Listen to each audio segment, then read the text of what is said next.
Bonjour et bienvenue dans ce nouvel épisode de podcast. Alors aujourd'hui, on va parler de pourquoi tout ce que tu mets en place, pourquoi cette énergie que tu investis pour calmer ton anxiété, retrouver ton énergie, transformer ta relation à la nourriture, pourquoi est-ce que ça ne fonctionne pas comme tu l'espères?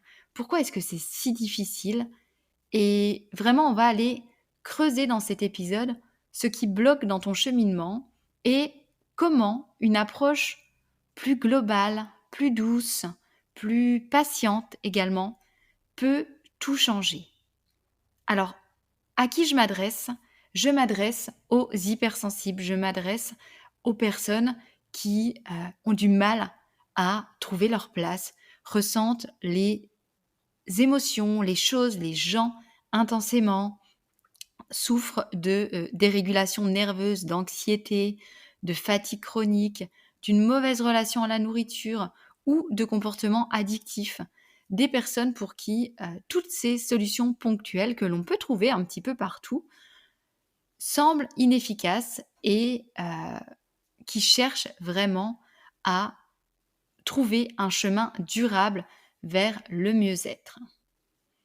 Alors, on va aller explorer tout ça et on va commencer par parler de l'effet contre-productif d'un focus trop intense. Pourquoi, quand on se concentre trop intensément sur sa problématique, ça devient finalement une charge et donc ça devient contre-productif? En fait, ce qui se passe, c'est que quand tu te fixes sur ton objectif, comme par exemple calmer ton anxiété ou perdre du poids, eh bien, ce focus, il crée une pression mentale et émotionnelle. Et ton corps, il perçoit cette tension comme un stress supplémentaire et ça va déclencher une réaction de protection. Alors, je vais te donner des exemples concrets. Par exemple, avec l'anxiété. Imagine que tu veuilles absolument calmer ton anxiété. Alors, tu multiplies les techniques, tu testes tout un tas de choses et tu es à l'affût en permanence des signes d'amélioration. Le problème, c'est que cette attente, elle va créer une tension interne et au lieu de réduire l'anxiété, elle va la renforcer parce que finalement ton système nerveux, il a plus de place pour trouver de la détente dans ce processus. Si on parle de la perte de poids et que, tu es en permanence en train de surveiller tout ce que tu manges, tu fais attention à tout, tu décortiques toutes les étiquettes, tu contrôles, tes portions et finalement, ça, encore une fois, ça va devenir oppressant. Ton corps, il va vraiment percevoir cette, surveillance continue comme une menace et ton système nerveux, à nouveau, va entrer en mode alerte. Du coup, qu'est-ce qu'il va faire s'il se sent en restriction, en privation de nourriture?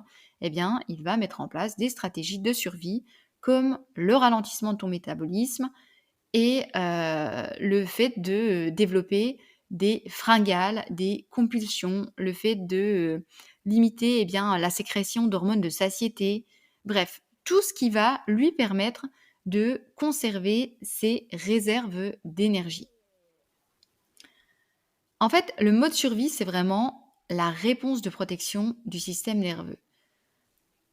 Ton corps, dès qu'il se sent en danger, il déclenche ce fameux mode survie et plutôt que de se détendre finalement et de pouvoir mettre en place des processus qui vont, lui permettre de changer certains fonctionnements, par exemple au niveau du système nerveux et notamment de ramener du calme, de la détente, de la sérénité ou alors au niveau du métabolisme, de, retrouver un équilibre, de, recommencer à, utiliser davantage, ses ressources énergétiques, arrêter de mettre en place un système de stockage.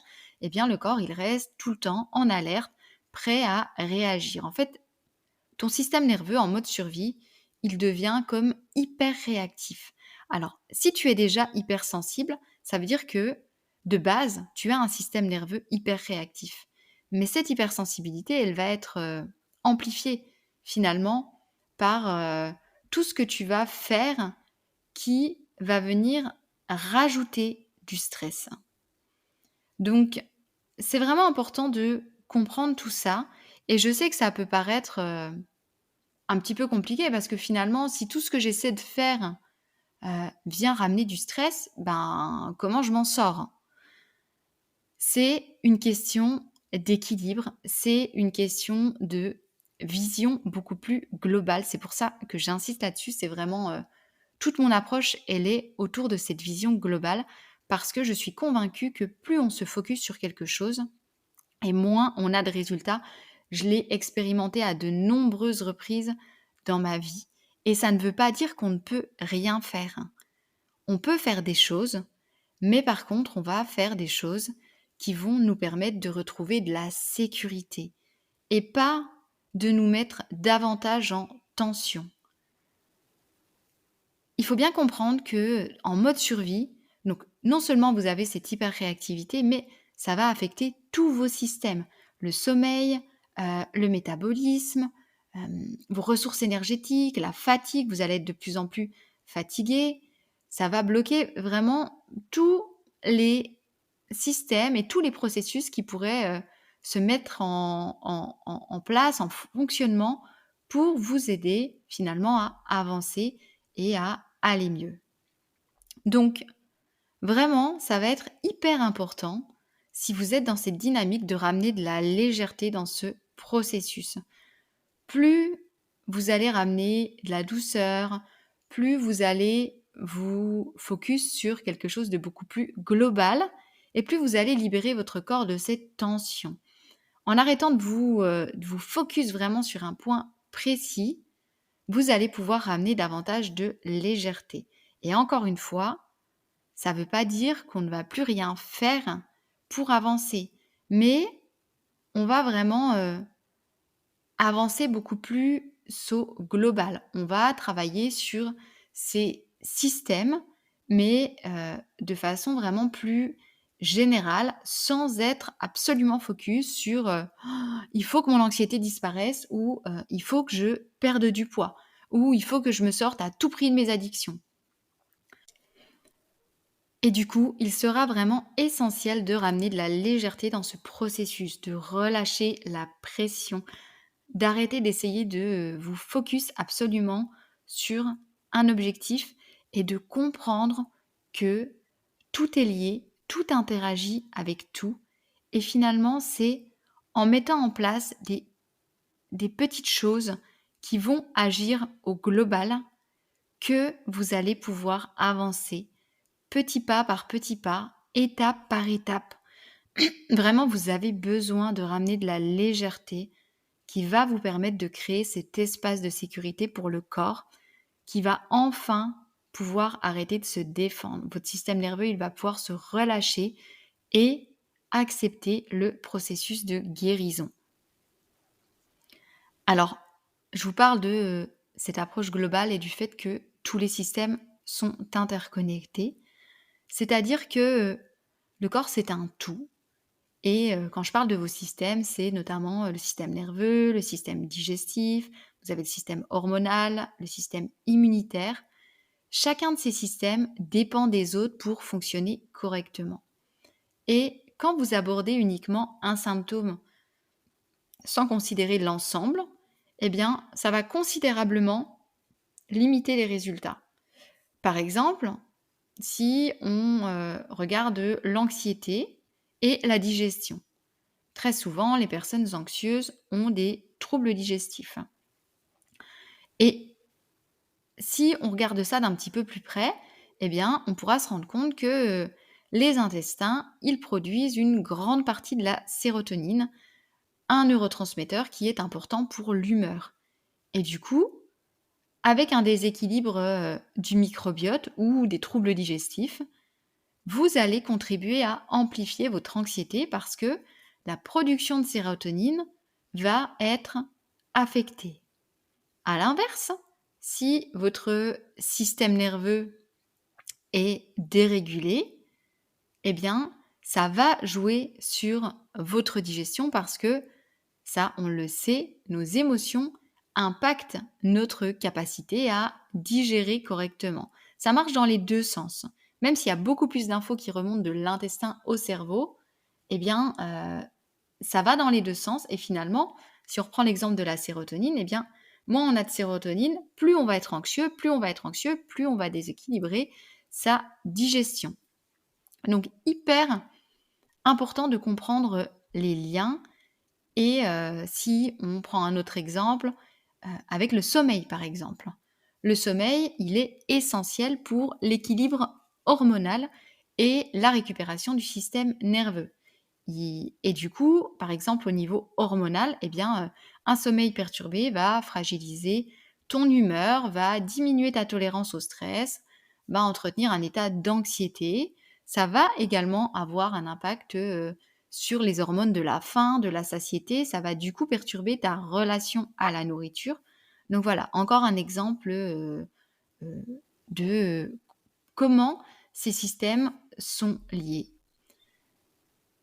Et finalement, quand on vient, se focus vraiment, par exemple sur, la perte de poids, on oublie que l'équilibre qui doit se trouver naturellement.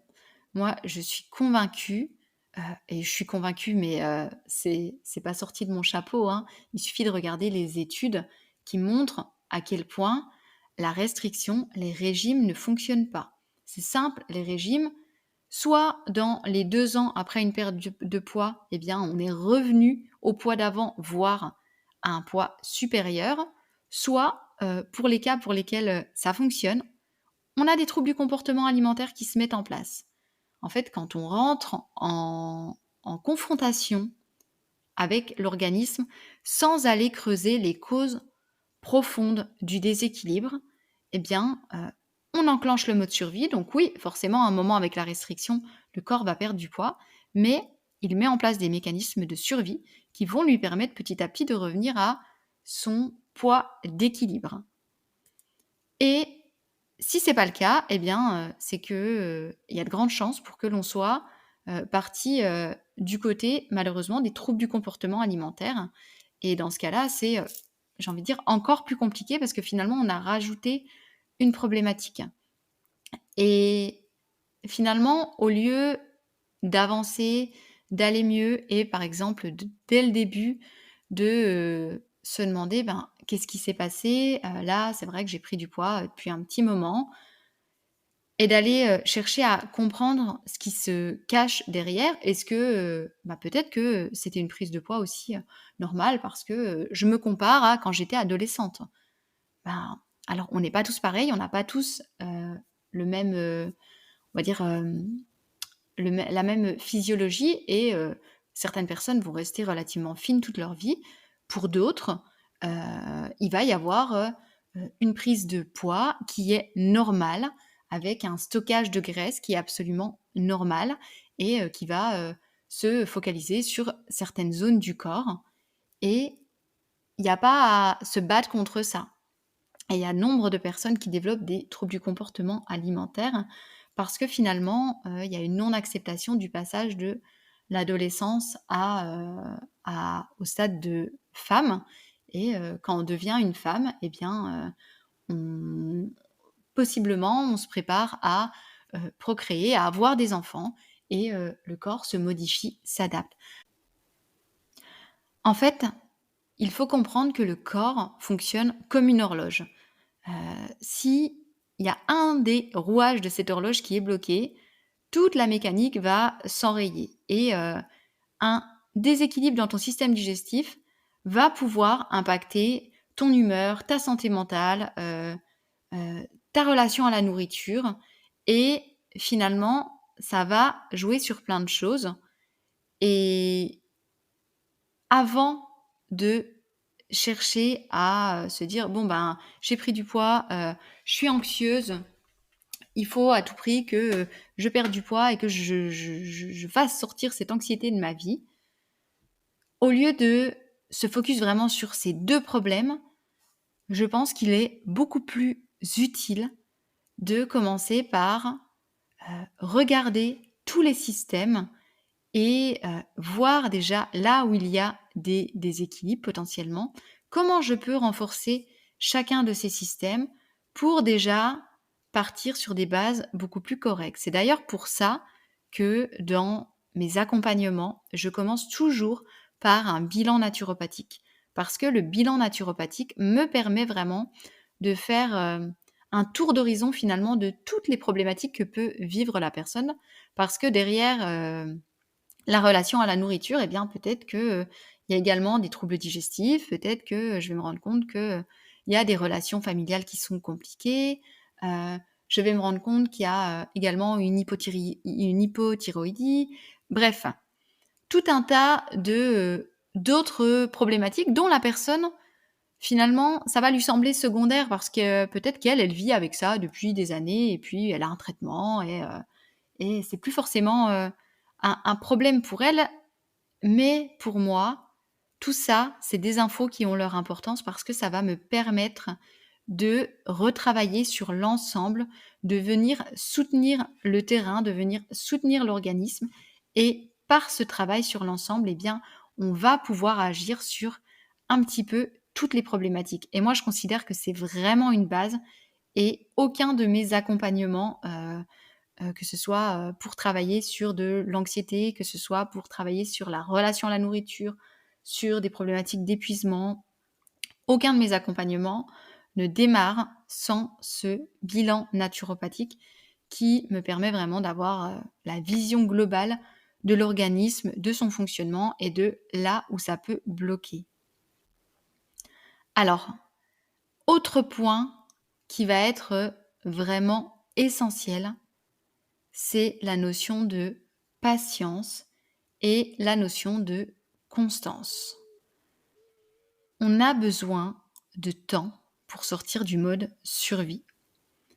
En fait, particulièrement chez les hypersensibles, le système nerveux va vraiment prendre du temps à s'autoréguler après des périodes de stress intenses. Lorsqu'il est en mode survie, il est constamment en train de se préparer à réagir aux tensions. Et pour qu'il puisse retrouver son calme, il a besoin donc de constance, de douceur et de répétition. C'est un petit peu comme si on essayait de détendre un muscle crispé. Ça va pas se faire d'un coup, mais plutôt par un relâchement progressif et répétitif. Et pour le système nerveux, c'est la même chose. C'est grâce à des changements doux, réguliers, que l'on va pouvoir construire la base de sécurité qui est nécessaire pour que des changements puissent se mettre en place. Et c'est pour ça qu'il sera hyper important d'avancer vraiment petit pas par petit pas. J'en parle dans tous mes programmes, mais vraiment la progression douce et sécurisante, c'est celle qui va vous permettre d'avancer sur du long terme. Et plutôt que de chercher des résultats immédiats, vraiment adopte une approche de micro-changement. Par exemple, commence à introduire 5 minutes de respiration profonde par jour ou prends l'habitude de marcher pendant 15-20 minutes à l'extérieur chaque jour, hein, avant de vouloir mettre en place une routine sportive avec 3 séances par semaine.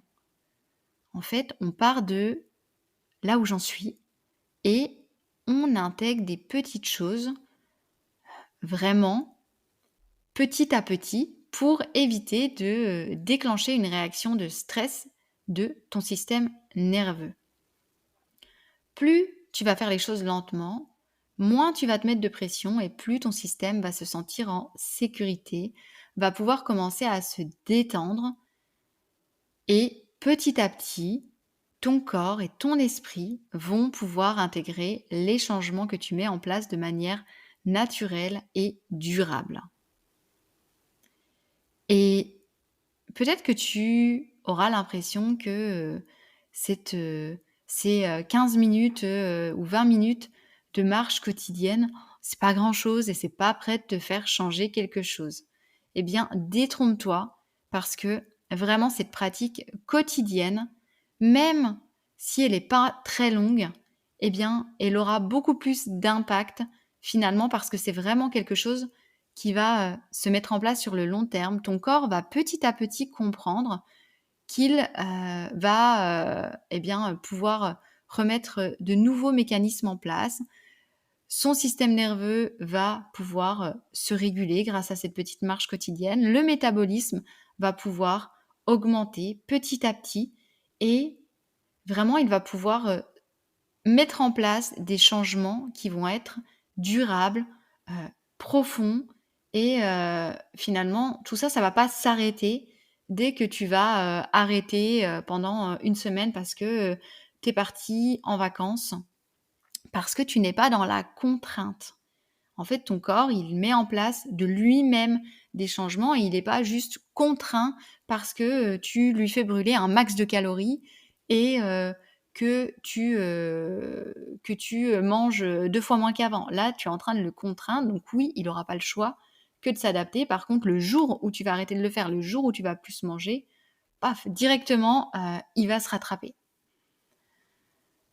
C'est vraiment ces micro-pratiques qui, avec le temps, vont se renforcer les unes les autres et petit à petit, parce que tu avances en sécurité, tu vas pouvoir intégrer, d'autres choses et sortir avec le temps de ce système complètement insécure dans lequel tu étais coincé et qui te déclenchait, eh bien, une mauvaise relation à la nourriture, de l'anxiété, un épuisement, dans lequel tu te sentais complètement envahi en permanence par tes émotions.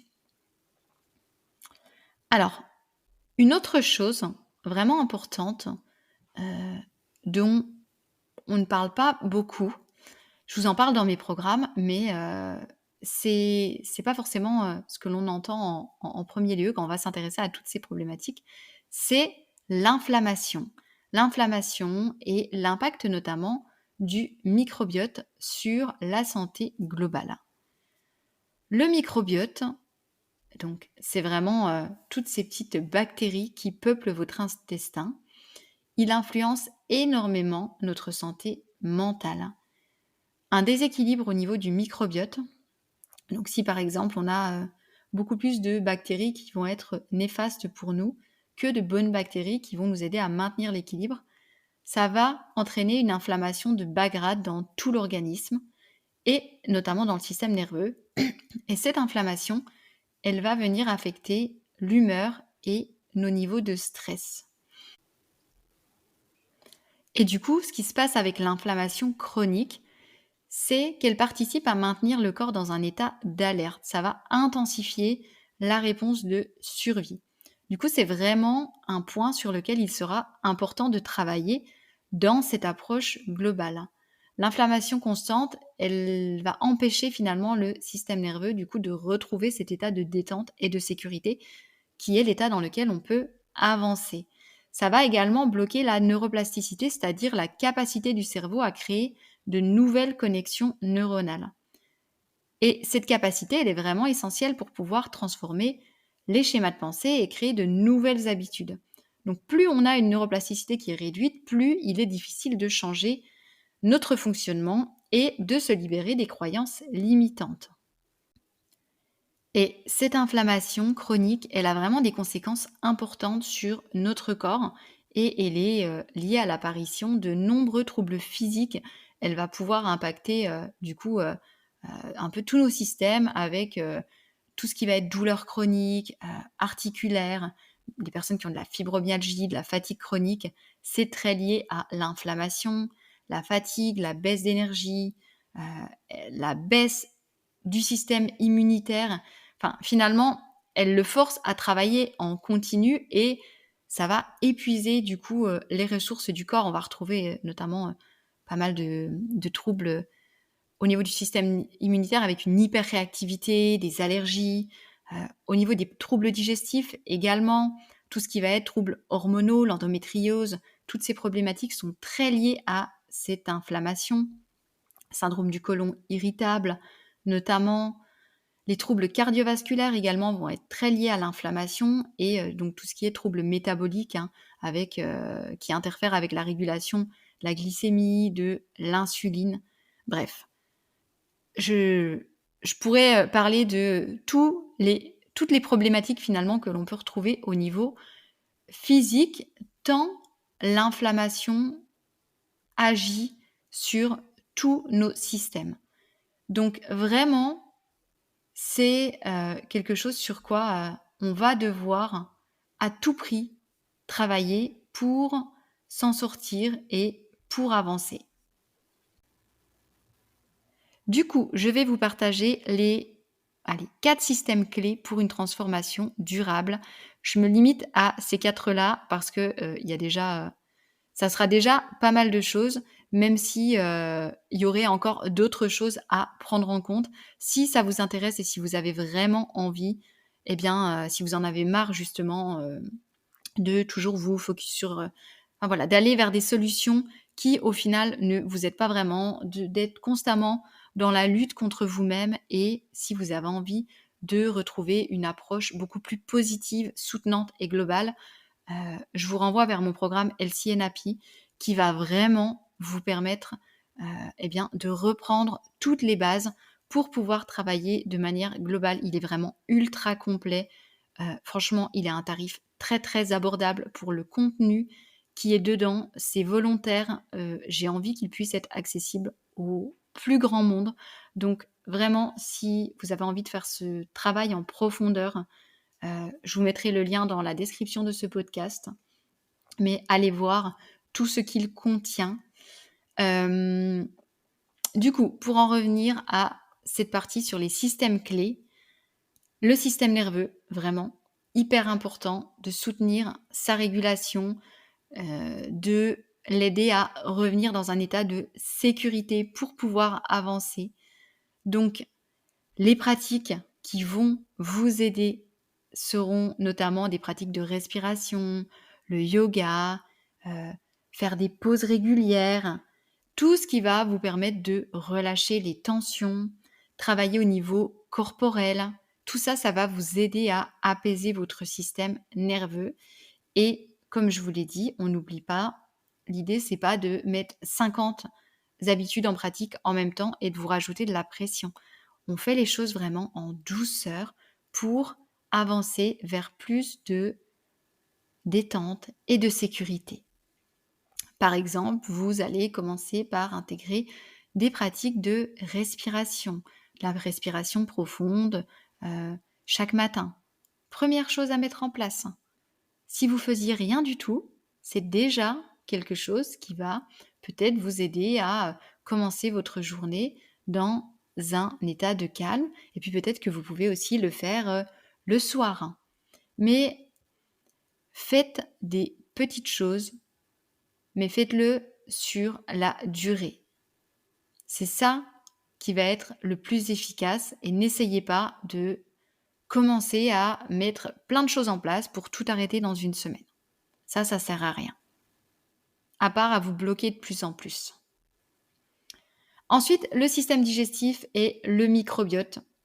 Ça va être hyper important parce que non seulement ça va agir au niveau de l'inflammation, mais ça va améliorer votre santé intestinale, ça va soutenir votre système nerveux, ça va vous permettre d'avoir plus d'énergie également parce que la digestion consomme énormément d'énergie et plus vous avez une digestion qui est compliquée et plus vous allez utiliser d'énergie.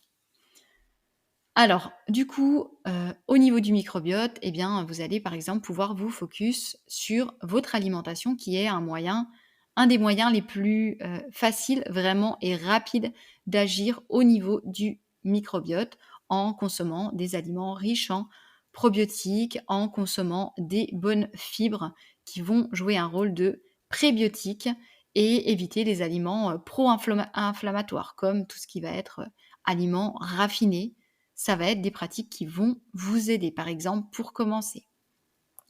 Ensuite, le système hormonal. Soutenir l'équilibre des hormones et vous permettre du coup d'avoir une meilleure stabilité émotionnelle, d'avoir une meilleure régulation de vos hormones de faim, de satiété, par exemple.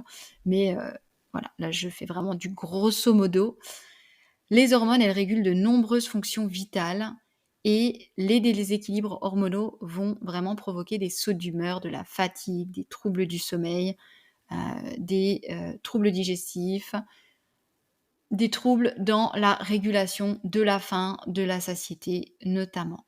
Et qu'est-ce qui va vous aider à réguler votre système hormonal?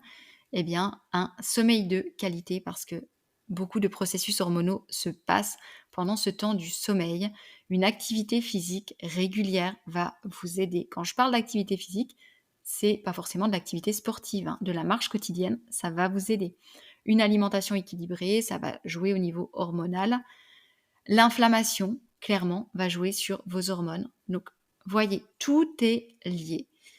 Et enfin, vous allez pouvoir mettre votre focus également sur le sommeil et l'énergie.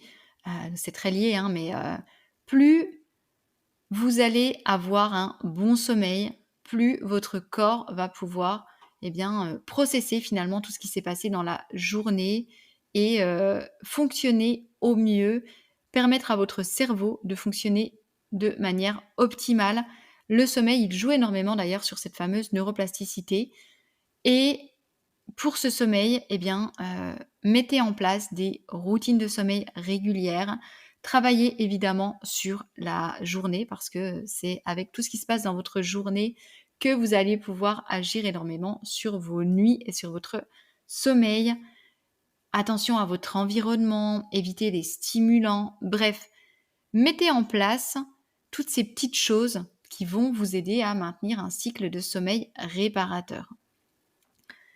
Donc voilà, là je vous ai donné 4 exemples, mais dites-vous bien que toutes ces petites choses que vous allez mettre en place pour soutenir votre système nerveux, votre système digestif, votre système hormonal, pour avoir un meilleur sommeil, ça va énormément jouer sur votre hypersensibilité, sur votre relation à la nourriture, sur sur votre épuisement, sur votre anxiété. Et finalement, en cherchant à avancer de manière beaucoup plus globale, sans vous focus à tout prix sur ce trouble que vous aimeriez éliminer de votre vie, vous allez voir que petit à petit, vous allez pouvoir avancer vers l'ensemble et surtout dans une dynamique qui va être beaucoup plus positive et bienveillante. Voilà ce que j'avais à cœur de vous partager dans cet épisode de podcast. Donc, j'espère que c'est plus clair pour vous à quel point il est important de ne pas se focus uniquement sur sa problématique, mais de vraiment regarder les choses dans leur ensemble, dans leur globalité, parce que tout est lié.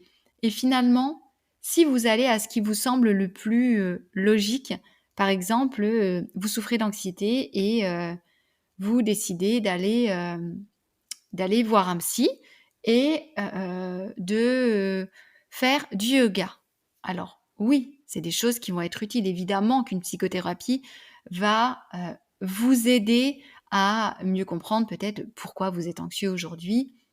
Ça aura un impact, évidemment, et c'est pas ce que je veux vous dire. Pour autant, je crois que la plupart du temps, ça ne sera pas suffisant. Parce que si en parallèle, vous avez une anxiété depuis suffisamment longtemps, il y a forcément d'autres systèmes de votre organisme qui sont déréglés. Et si vous avez un mauvais sommeil, si vous avez des troubles digestifs, si votre microbiote est déséquilibré, si vous avez une inflammation de bas grade, tout ça, ça va impacter votre système nerveux et ça ne suffira pas de simplement travailler sur le sur tout ce qui est psychologique pour pouvoir réguler votre anxiété.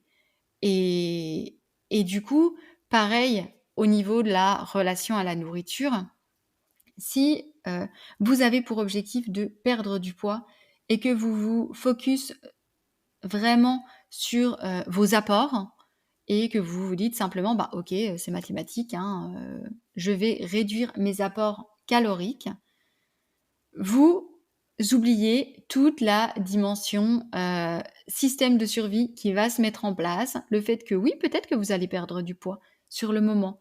Pour autant, qu'est-ce qui va se passer sur le long terme? Vous oubliez de prendre en compte, encore une fois, vos hormones qui dérèglent vos sensations. Donc du coup, vous vous déconnectez complètement de vous-même pour que ça fonctionne. Sauf que Ça fonctionne que sur du court terme et finalement, ça ne fonctionnera jamais sur le long terme et vous avez besoin vraiment de travailler sur l'ensemble de vos systèmes et encore une fois sur, ces 4 systèmes que je vous ai énoncés, mais également, à d'autres niveaux en allant travailler sur, les causes beaucoup plus, profondes, notamment, qu'est-ce qui se passe pour vous? Qu'est-ce qui s'est passé finalement et qu'est-ce qui a fait que vous avez pris du poids à ce moment-là de votre vie? De quoi est-ce que vous avez peut-être besoin de vous délester?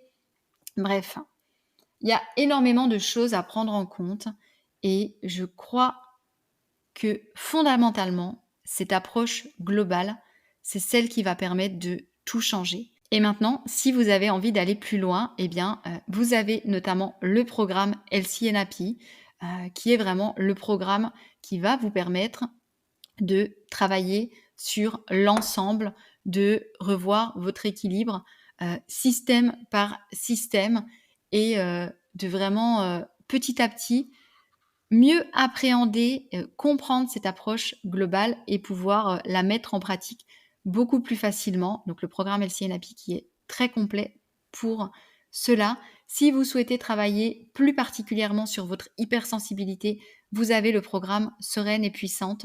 Je vous mettrai tous les liens dans la description et si vous voulez vraiment, heu, entamer un réel travail en profondeur, si vous sentez que vous avez vraiment besoin d'être accompagné, je vous renvoie vers mon accompagnement de l'ombre à la lumière. Donc là, on va vraiment aller travailler, eh bien, beaucoup plus en profondeur, travailler sur, vos schémas inconscients, vos croyances limitantes, sur tous les impacts, peut-être au niveau transgénérationnel, toutes ces mémoires que vous portez malgré vous. Donc voilà. Si vous avez une question, n'hésitez pas à me la poser, sous ce podcast. N'hésitez pas non plus à me contacter sur Instagram. C'est vrai que c'est là que je suis la plus disponible et réactive pour vous répondre. De toute manière, je vous mets tous les liens dans la description de cet épisode et je vous souhaite une très bonne journée ou une très bonne soirée et je vous dis à très bientôt pour un prochain épisode.